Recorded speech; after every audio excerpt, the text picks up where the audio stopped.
আৰু আপোনালোকে মোৰ পিছফালে যিটো ঘাঁহ চাই আছে এইটো বহুতে ধুনীয়া ঘাঁহ আমাৰ অসমৰ কাৰণে একচুৱেলি স্পেচিয়েলিকৈ মই আনিছোঁ। আৰু এইটো একচুৱেলি আপোনাৰ যদি বানপানী হোৱা মাটি থাকে বানপানী হোৱা মাটিটো ইয়াক লগাব পাৰে।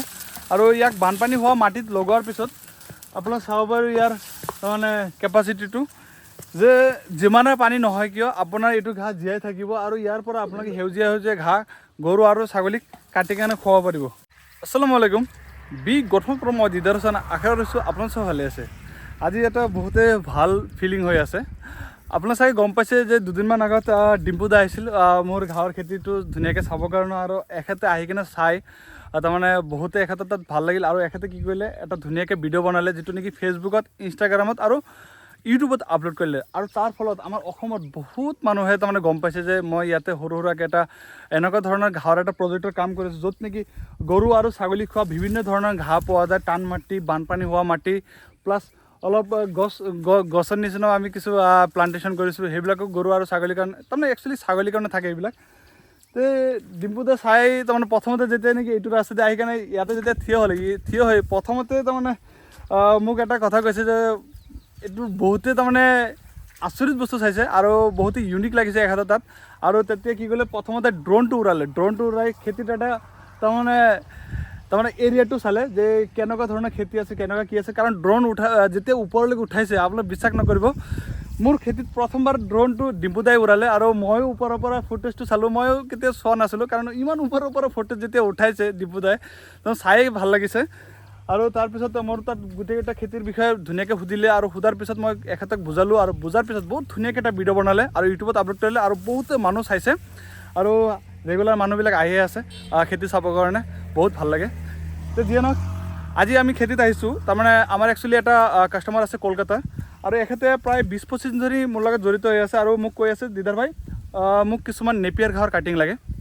তাৰপিছত এখেতৰ লগত আলোচনা কৰাৰ পিছত গম পালোঁ যে এখেতক ইণ্ডোনেছিয়ান স্পাৰ্ট napier, Bangladeshi half red napier আৰু লগতে এমচিএন নেপিয়াৰটো এখেতৰ প্ৰয়োজন।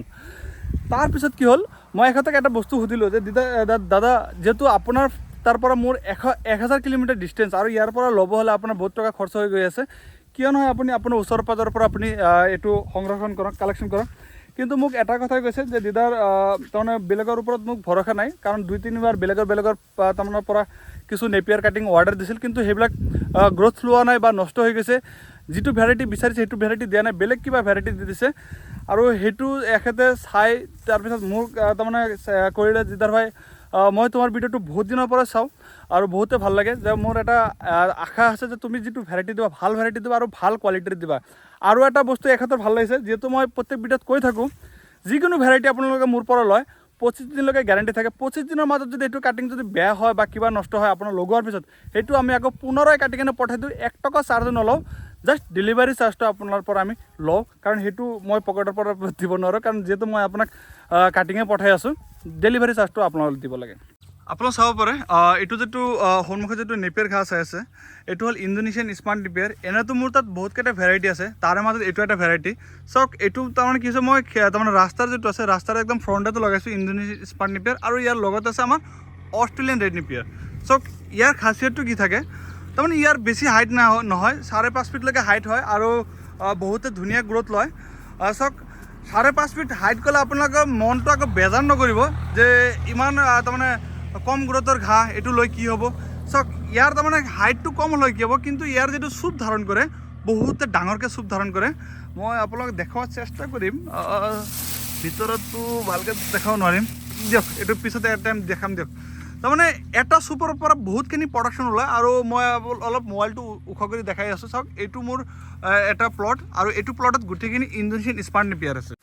আৰু আপোনালোকে ইফালে চাব পাৰিব আমাৰ এজন জেঠা কি ঘাঁহ লৈ গৈ আছে গৰুৰ কাৰণে। গৰু খায় না? গাখীৰৰ উৎপাদন বাঢ়ে নেকি? বাঢ়ে না, দিয়ক। আৰু মোৰ পিছফালে আছে আমাৰ অষ্ট্ৰেলিয়ান ৰেড নেপিয়াৰ। চাওক এইটো আমি ৰাস্তাৰ একদম ফাৰ্ষ্ট প্লটতে লগাইছোঁ, কাৰণ বহুতো মানুহ ৰাস্তা দি ইফালেদি যাই থাকোঁতে তাৰমানে এইটো প্ৰথমতে চাই আৰু চাই কেনে তাৰমানে 2 মিনিটৰ কাৰণে ইয়াতে থিয় হৈ ভাবে যিটো কি কৰিছে যে যিয়ে নহওক এওঁলোকে কেতিয়াবা আমাৰ ইউটিউবৰ ভিডিঅ' চালে গম পাব। আৰু চাওক এইটো হ'ল আমাৰ অষ্ট্ৰেলিয়ান ৰেড নেপিয়াৰ। ইয়াৰ পাতবিলাক ৰঙা থাকে, চাইছে পাতবিলাক ৰঙা থাকে। আৰু ইয়াৰ তাৰমানে গ্ৰ'থটো ভাল, 12 ফিটলৈকে হাইট হৈ যায়। আৰু গৰু আৰু ছাগলীৰ কাৰণে দুটাই ভাল। আৰু এটা কথা মই আপোনাক ক'ব বিচাৰিছোঁ যে বহুতে এটা বস্তু তাৰমানে কনফিউজ হৈ থাকে যে দিদাৰ ভাই আপোনাৰ তাতো বহুতকেইটা ভেৰাইটি আছে, তাৰ মাজত ছাগলী আৰু গৰু তাৰমানে কোনটো ঘাঁহ বেছি ভাল পায়, তাৰমানে ছাগলী কোনটো ঘাঁহ বেছি ভাল পায় আৰু গৰুৰ কোনটো ঘাঁহ বেছি ভাল পায়। চাওক মই এটা কথা আপোনাক ক'ব বিচাৰিম যে চাওক মই জেনুইন কথা ক'ম আপোনাৰ লগত আগত। তাৰমানে চাওক এইবিলাক যিবিলাক ঘাঁহ চাই আছে মোৰ পিছফালক এই চাইডে হওক বা এই চাইডে হওক বা আৰু পিছফালে আছে, গোটেইকেইটা লেবৰেটৰীত বনোৱা ঘাঁহ, এইবিলাক গোটেইটা হাইব্ৰিড ঘাঁহ। আৰু একচুৱেলি এইবিলাক গৰু আৰু ছাগলীৰ কাৰণে বনোৱা হয়, কিন্তু তাৰ মাজত এটা কথা থাকে কি আমাৰ ছাগলীবিলাক তাৰমানে কি হয় অলপ কোমল জাতি ঘাঁহটো খোৱাটো বেছি ভাল পায়। আৰু গৰু বস্তুটো তাৰমানে কি হয় গৰুক আপুনি যিকোনো ঘাঁহ দি দিয়ে ই ধুনীয়াকৈ খাব। যেনেকৈ ধৰকচোন অলপ বৰষুণৰ পানী পৰিলে ঘাঁহৰ মাজত বা অলপ ভিজা ঘাঁহ ছাগলীক দিব, ছাগলী নাখায়। কিন্তু আপুনি পূৰা বৰষুণ হৈ আছে, আপুনি ঘাঁহটো তলৰ পৰা কাটি কেনে লৈ গৰুক দিব, গৰু আকৌ এইটো ঘাঁহ খাব, এইটো ডিফাৰেঞ্চ। কিন্তু হয় যিবিলাক মোৰ তাত ভেৰাইটি আপোনাৰ চাই আছোঁ গোটেইকেইটা ভেৰাইটিয়ে ছাগলী আৰু গৰু দুটাই ভালকৈ খায়, কিন্তু ছাগলীৰ ক্ষেত্ৰত অলপ কোমল ঘাঁহটো দিয়া আপোনালোকে চেষ্টা কৰিব, তাৰমানে কম বয়সতে কাটাৰ চেষ্টা কৰিব। আৰু গৰু যিটো থাকে গৰুৰ কাৰণে আপোনালোকে যদি অলপ মেচিউৰ ঘাঁহ দিয়ে কোনো প্ৰব্লেম নাই। আৰু বলক আমি অলপ খেতিৰ পিছফাললৈকে যাওঁ, আৰু তাতে কাটিং হৈ আছে। আৰু তাৰ আগতে মই আপোনাক দেখাব বিচাৰিম আমাৰ যিটো এইটো চাই আছে এইটো হ'ল আমেৰিকান 5G নেপিয়াৰ। আৰু ইণ্টাৰনেটৰ মাজত বহুতেই ফেমাছ ঘাঁহ বৰ্তমানৰ সময়ত যিবিলাকে গৰু আৰু ছাগলী ফাৰ্মিং কৰি আছে, নেপিয়াৰ ঘাঁহৰ বিষয়ে অলপ হ'লেও নলেজ আছে, এওঁলোকে এইটো ঘাঁহ নিশ্চয় চিনি পাব। এইটো ঘাঁহৰ নাম হ'ল আমেৰিকান 5G নেপিয়াৰ। আৰু ইয়াৰ খাচিয়ত হ'ল তাৰমানে বেছি পাতৰ প্ৰডাকশ্যন। আৰু পাতবিলাক আপোনাৰ চাই আছে বহুতে বহল পাত থাকে, এটা পাত আপোনাৰ যদি ঘৰত যে মাকৈ গছ যদি আছে মাকৈ গছৰ লগত কম্পেয়াৰ কৰিব তেতিয়া আপোনালোকে সেইটো চিনি পাব কেনেকুৱা ধৰণে ইয়াৰ পাতটো বহল থাকে। আৰু মোৰ পিছফালে আছে বহুতেই ফেমাছ ঘাঁহ ইণ্টাৰনেটৰ মাজত এটা টাইমৰ 4G বুলেট ছুপাৰ নেপিয়াৰ, বহুতেই ফেমাছ ঘাঁহ। মহাৰাষ্ট্ৰত এইটো ঘাঁহৰ নাম ক'লে তাৰমানে যিবিলাক ফাৰ্মাৰ আছে গোটেইকেইটা ফাৰ্মাৰে এইটো ঘাঁহ চিনি পাব। আৰু যিহেতু বৰ্তমান 5Gৰ অলপ ক্ৰেজটো চলি আছে, কিন্তু তাৰ মাজত মই আৰু এটা কথা ক'ব বিচাৰিম যে বহুতে আছে কি কৰে আমাক ফোন কৰি অৰ্ডাৰটো দিয়ে, অৰ্ডাৰ দিয়াৰ পিছত যেতিয়া নেকি কাটিংটো লোৱা সময় হোৱাৰ টাইমত ফোনটো ৰিচিভ নকৰা হয়। আপোনাক চাই আছে মোৰ পিছফালে কিছু কাটিংবিলাক মাটিৰ মাজত পৰি আছে, মই আপোনাক প্ৰথমতে দেখাই লওঁ। ইয়াতে আপোনাক চাই আছে ইয়াতে ভালেকেইটা কাটিং ঢালি দিয়া দেখা হৈছে। ইয়াতে তাৰমানে হৈছে কি এজন কাষ্টমাৰক মই অৰ্ডাৰ দিলে, দিদাৰ ভাই মোক কিছু নেপিয়াৰ কাটিং লাগে, তে আপুনি কাটক, মই পৰহি আপোনাক কিবা এটা পে'মেণ্ট কৰি লৈ আছোঁ। তাৰপিছত কি হ'ল এখেতে লাহে ফোনটো নধৰা হৈ গ'ল। আৰু কি হ'ল মই পিছত কাটিংবিলাক চাহমাততে ৰাখি দিলোঁ। আপোনালোক চাই আছে এইটো মোৰ হাতকা গছৰ খেতি, আৰু এইটো গছৰ তলতে চাহ বহুত পৰি থাকে, মই সেইকাৰণে এইটো ঠাইতে ঢালি ৰাখিলোঁ। আৰু এখেতক এতিয়া যদি ফোন মাৰোঁ আজিকালি ফোন ৰিচিভ নকৰা হৈছে। সেইকাৰণে আমি কি কৰোঁ কাষ্টমাৰৰ পৰা কিবা এটা প্ৰথমতে এডভান্স লোৱাৰ পিছতে আমি মালটো কাটোঁ, নহ'লে কিবা কাটো নল'লে এনেকৈ গলি পচি যায়। আৰু এনেকুৱা মোৰ লগত এবাৰ হোৱা নাই, বহুতবাৰে হৈ গ'ল। আৰু আপোনালোকে মোৰ পিছফালে যিটো ঘাঁহ চাই আছে এইটো বহুতেই ধুনীয়া ঘাঁহ, আমাৰ অসমৰ কাৰণে স্পেচিয়েলিকৈ মই আনিছোঁ। আৰু এইটো একচুৱেলি আপোনাৰ যদি বানপানী হোৱা মাটি থাকে বানপানী হোৱা মাটিটো ইয়াক লগাব পাৰে। আৰু ইয়াক বানপানী হোৱা মাটিত লগোৱাৰ পিছত আপোনাক চাব পাৰে ইয়াৰ তাৰমানে কেপাচিটিটো যে যিমানে পানী নহয় কিয় আপোনাৰ এইটো ঘাঁহ জীয়াই থাকিব। আৰু ইয়াৰ পৰা আপোনালোকে সেউজীয়া ঘাঁহ গৰু আৰু ছাগলীক কাটি কেনে খুৱাব পাৰিব। আৰু এইটোতো চাইছেই, ইফালে দেখালোঁ আপোনাক 5G। আৰু ইফালে কিছু ৱাটাৰ কিং নেপিয়াৰৰ কাটিংবিলাক কাটি ৰখা হৈছে, ইয়াতে কিছু কাটা হৈছে, ইয়াতে কিছু আছে, মই আপোনাক দেখাব বিচাৰিম। এইটো চাই আছে কাটিংটোৰ মাজত একদম ফোপোলা। আৰু যিটো আমি চিক্ৰেট যিটো খাওঁ, মই একচুৱেলি নাখাওঁ, যিবিলাকে খাই এইবিলাক গম পায়, চিক্ৰেটৰ মাজত যিটো পঞ্চ যিটো থাকে তেনেকুৱা ধৰণৰ পঞ্চ আছে এইটোৰ মাজত। আৰু একদম বহুত লাইট ৱেইট ফোপোলা হৈ আছে। আৰু বলক সিফালে আমাৰ বাংলাদেশী হাফ ৰেড নেপিয়াৰবিলাক কাটি আছে, মই আপোনাক দেখাওঁ। আৰু আপোনালোকে মোৰ পিছফালে যিটো ঘাঁহ চাই আছে এইটো হ'ল আমাৰ বাংলাদেশী হাফ ৰেড নেপিয়াৰ।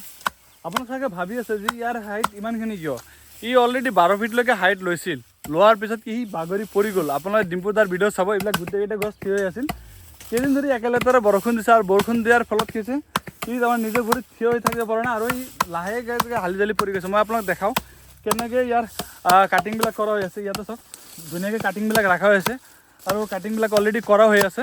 তো কেনেকৈ কৰি আছে মই আপোনাক এইটো ভিডিঅ'ত ধুনীয়াকৈ স্পষ্ট দেখাম। তো আপোনালোকে চালে এইটো বাংলাদেশী হাফ ৰেড নেপিয়াৰ, আৰু ইয়াৰ অলৰেডি কাটিং কৰা হৈ আছে। ইয়াত তাৰমানে অলৰেডি কি হ'ল কাটি কেনে ইয়াতে ৰখা হৈছে। আৰু ইয়াৰ পৰা সৰুকৈ ধুনীয়াকৈ টুকুৰা কৰি ইয়াতে ছাইডত জমা কৰা হৈ আছে। আৰু আপোনালোকে ইয়াতে চাব পাৰিছে, ইয়াতে যিবিলাক চাই আছে এইবিলাক এটা কাটিং, আৰু এইবিলাক কাটিঙে আপুনি লৈ কেনে লগাব লাগিব।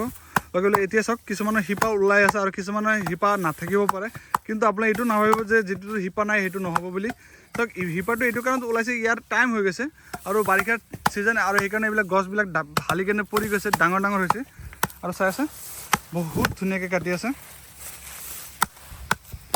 যিয়ে নহওক আপোনালোকে চালে মোৰ এইটো যিটো নেপিয়াৰ ঘাঁহৰ খেতি তাৰ পৰা আমি কেনেকৈ নেপিয়াৰ ঘাঁহবিলাক কাটিলোঁ আৰু কাটি অলৰেডি পেকেটিং হৈ গ'ল এতিয়া ঘৰত যে অলপ কাম বাকী হ'ল ইয়াৰ মাজত নাম আৰু এড্ৰেছটো লিখা বাকী আছে আৰু নাম আৰু এড্ৰেছটো লিখি আমি কাষ্টমাৰ পিকচাৰটো দিম যে নাম্বাৰটো এবাৰ চাই লওক ফোন নাম্বাৰটো চাই লওক আৰু এড্ৰেছটো চাই লওক সব কিছু ঠিক ঠাক থাকিব তেতিয়া আমি ইয়াৰ পৰা নাইট চুপাৰৰ মাধ্যমত উঠাই এখেতত পঞ্চায়তৰ ব্যৱস্থা কৰিম তো কেনেকুৱা লাগিছে নিশ্চয় জনাব আজিৰ ভিডিঅ'টো দেখাৰ কাৰণে বহুত বহুত ধন্যবাদ